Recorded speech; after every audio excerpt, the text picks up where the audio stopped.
Engineering নিয়ে তারেক রহমান সাহেবকে একটা প্রশ্ন করছে। আমি এক চ্যানেলে বলছিলাম, তারেক সাহেবের রিপ্লাইটাকে আমি অ্যাপ্রিসিয়েট করি।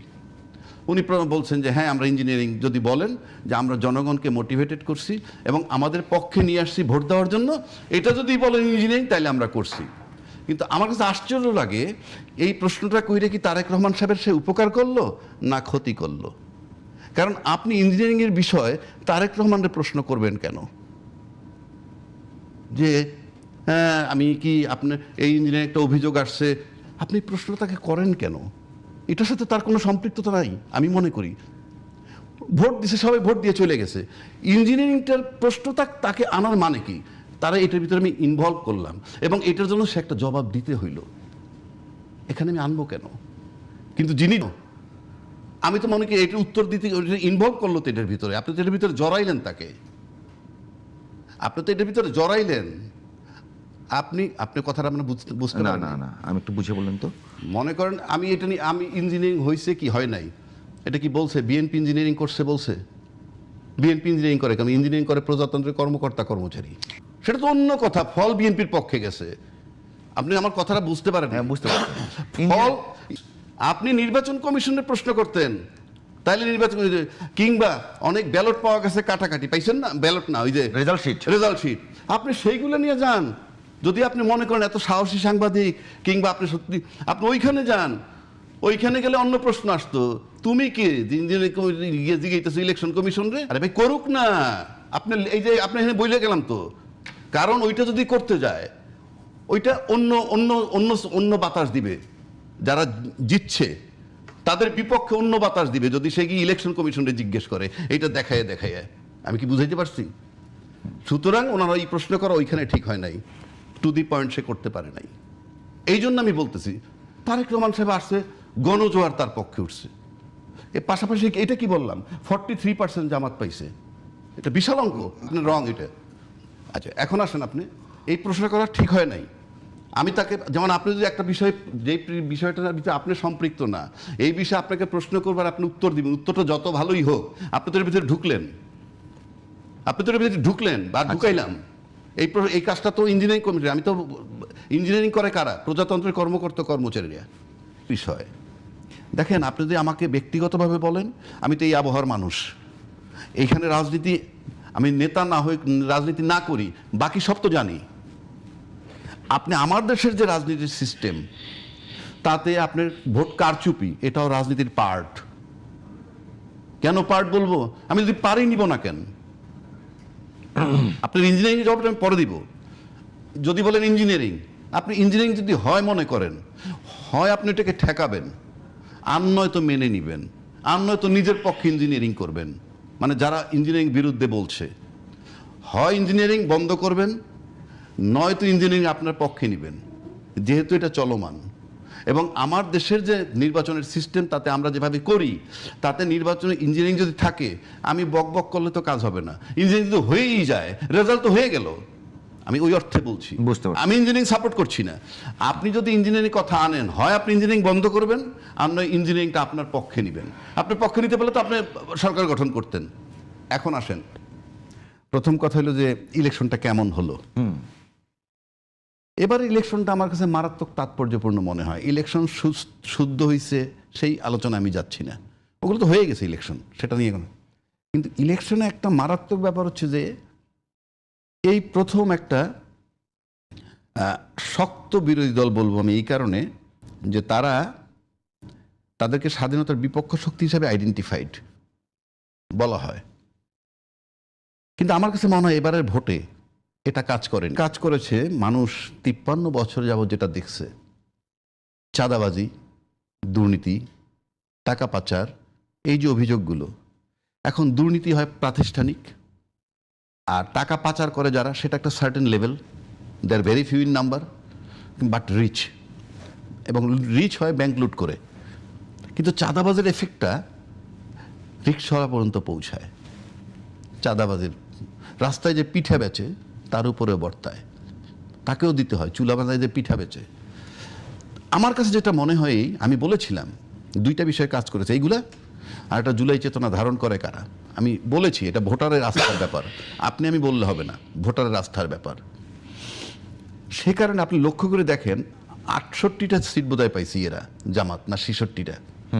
আচ্ছা, কিন্তু ভোটের রেশিও দেখছেন কাস্টিং ভোটের 46 and 44, মানে 11 দলীয় জোট 43 বা 4% পাইছে, বিএনপি জোট পাইছে 46%। ভোটের হিসাবে কিন্তু বিশাল, অর্থাৎ শক্ত দল।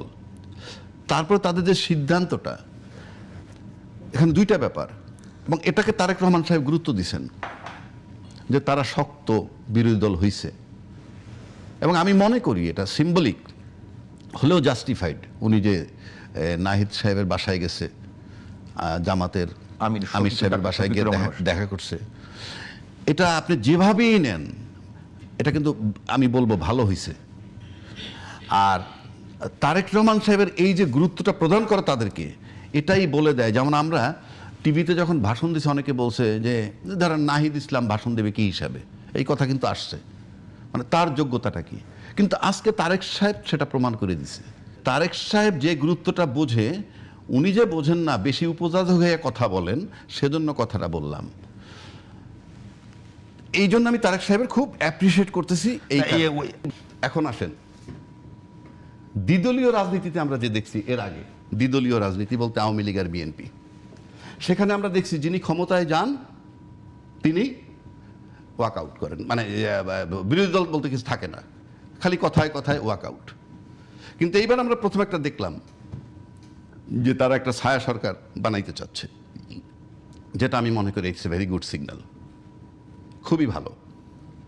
এবং এটা চেক অ্যান্ড ব্যালেন্স করার জন্যে প্যারালাল যদি মন্ত্রী থাকে, প্যারালাল মন্ত্রী, উনি তো আর মন্ত্রী হবে না, রাষ্ট্রীয়ভাবে তাকে মন্ত্রী বলা হবে না, বাট সে যদি ওয়াচে থাকে যে অর্থমন্ত্রী, তার বিরুদ্ধে তাদের একটা অর্থ মন্ত্রণালয়ের লোক দিয়ে দিল, স্বরাষ্ট্রমন্ত্রী একটা স্বরাষ্ট্রমন্ত্রী, আপনি টু দি পয়েন্ট গবেষণা কইরে কইরে আপনি পার্লামেন্টে সে বিকল্প প্রস্তাব দিতে পারবেন। 1, 2 আপনার এই করতেছেন, এটা সঠিক নয়, এটা করা উচিত, এইটা যদি কন্টিনিউ করে, কারণ এত বড় জনসাপোর্ট যেহেতু আছে, এবং এটাকে গুরুত্ব দেওয়া উচিত। এবং আমার কাছে মনে হয় সরকারের জন্য একটা ভালো উদ্যোগ নেওয়া, মানে সরকারের এটা ওয়েলকাম জানানো উচিত। যদি ইতিমধ্যে আমি দেখছি বিএনপির সালাউদ্দিন সাহেব বোধহয় এটারে ওয়েলকাম জানাইছে, এই যে ছায়া সরকার তারা করতে চাইতেছে, আমরা অতীতে দেখি নাই। আর একটা বিষয় হচ্ছে এখানে এই যে জামাত 68টা সিট পাইল, বা এনসিপি একটা সিট পাইল, বা মানে যারা যে সিট পাইছে, এখানে কিন্তু ভাই নেক্সট ইলেকশনে এই যে ভোটটা জামাতে পাওয়ার মানে হচ্ছেই নতুন বন্দোবস্তর পক্ষে মানুষ। নতুন বন্দোবস্ত মানে কোনটা? সিম্পল, সাধারণ লোক কিচ্ছু বোঝে না।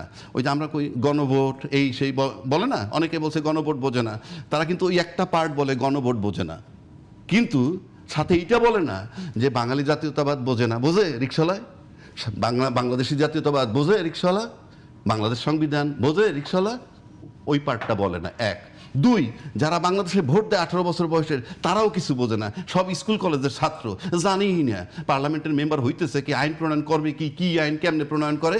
কিন্তু আমরা তাদের ভোটটা শুধু গণনার জন্য নিয়ে আমরা পার্লামেন্টে যাচ্ছি। এবার যেটা হবে সেটা হচ্ছে সিম্পল, মানুষের ডাইরেক্ট এফেক্ট করে চাঁদাবাজি।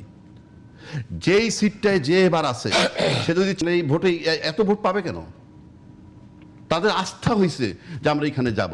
1 জুলাই চেতনার পক্ষে তারা, 2 তারা মনে করছে চাঁদাবাজি বন্ধ হবে। আমি কেন বলছি কথাটা, আপনি মানেন আর নাই মানেন, যেই আসনে এবার বসছে, সেই আসনে যে চাঁদাবাজি মুক্ত রাখতে পারবে তার সিট পার্মানেন্ট। তার পরের বার কিন্তু আপনি চাঁদাবাজি করবেন আর ভাববেন এরকম, সেই সুযোগ আসবে না। বাংলাদেশের রাজনীতির ট্রেন্ড চেঞ্জ হয়ে গেছে। এই চেঞ্জটা হচ্ছে মানুষ মুক্তি চাইছে, যন্ত্রণার থেকে মুক্তি চায়। আপনি কল্পনা করতে পারবেন না চাঁদাবাজি কী রকম যন্ত্রণা। এটা যারা দেয় না তারা বুঝে, এটা কোনো দোষ না তো। আপনি কিভাবে চালাবেন একটা বড় সংগঠন, আপনি কিভাবে চালাবেন? আপনি কর্মসংস্থানের সিদ্ধান্ত, সকাল বিকাল ভাবা উচিত কর্মসংস্থান নিয়ে, আমরা ভাবি অন্য কিছু নিয়ে।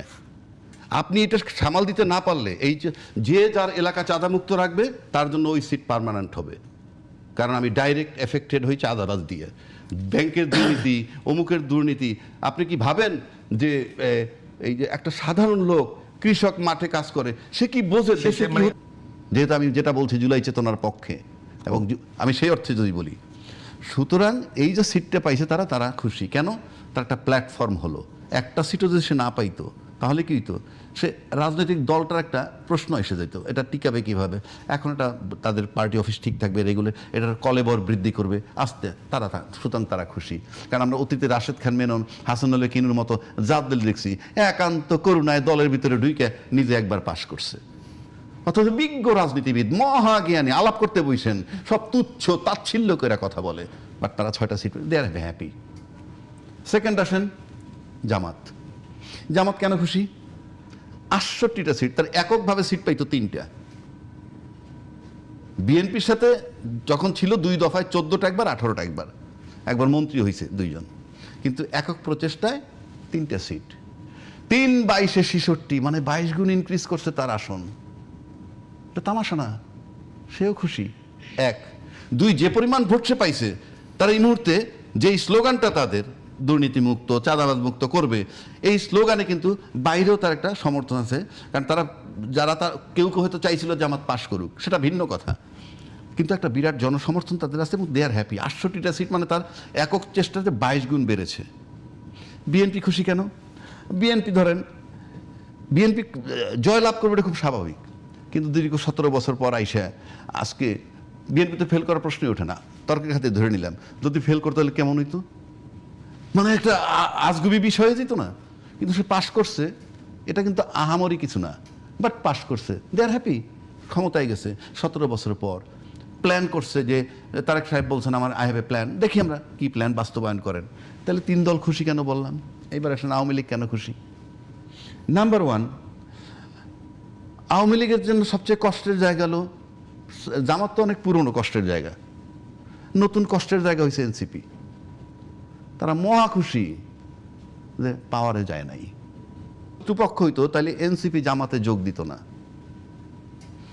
আর বলবো না, একবার বলছি, বিএনপি যদি আওয়ামী লীগের শত্রুপক্ষ হইতো, আওয়ামী লীগের শত্রু এনসিপি তো কারেক্ট। এই নেগেটিভটা কি খুব বেশি সঠিক হবে? আমি বলছি আওয়ামী লীগের শত্রু এনসিপি কারেক্ট কিনা। হ্যাঁ, তাহলে বিএনপি নির্যাতিত, জামাত নির্যাতিত, এনসিপি নির্যাতিত, তাহলে বিএনপির বন্ধু তো এনসিপির হওয়ার কথা। এনসিপি তো ট্রাইড হার্ট অ্যান্ড সোল তার ওইখানে যাওয়ার জন্য। এনসিপিকে তো জামাতের চাইতে আমরা বাধ্য করছি। সে সমুদ্রের মধ্যে ফ্লোটিং ছিল, সে একটা জায়গায় গেছে, ভেলা ধরছে, ভেলা এটারে বলে। সুতরাং সেই বিতর্কে যাচ্ছি না আমি। এখন আসেন আওয়ামী লীগ আরো খুশি কেন? আওয়ামী লীগের বাড়িতে ঢুকছে বিএনপি নির্বাচন করে। আওয়ামী লীগের বাড়ি কেমন? সব প্রশাসন তার, সব সাজানো প্রশাসন তার, কোনো পরিবর্তন হয় নাই, হয়েছে? সব তো সেই প্রশাসন, তার ভিতরে ঢুকছে বিএনপি। তার মানে ঘরে আছে বিএনপি, পাহারাদার হলো আওয়ামী লীগ। এটা আওয়ামী লীগের জন্য খুশির কারণ, এটা আওয়ামী লীগের জন্য খুশির কারণ। বামরা খুশি কেন? বামরা তো আপনি কাউন্ট করে লাভ আছে। বামরা কি, বামের কিছু কিছু নেতা আপনি 1-2টা সিট দিয়েছেন, দিয়ে কি করছেন, তার মুখটা বন্ধ করছেন। এই এরা কিচ্ছু পারে না, কিন্তু বাইরে গিয়ে চিৎকার করবে, এই এলিমেন্টসটা রাখলাম না। আমারও যদি একটা পলিটিক্যাল পার্টি থাকতো, আমার কাছে মনে হয় যে অনেক পার্টি যারা দাঁড়ায় পাশ করছে, 1-2টা সিট পাইছে বিএনপির কাছ থেকে নিয়ে, তো আমার একটা পলিটিক্যাল পার্টি একই স্ট্যাটাস। আপনি দেখেন না।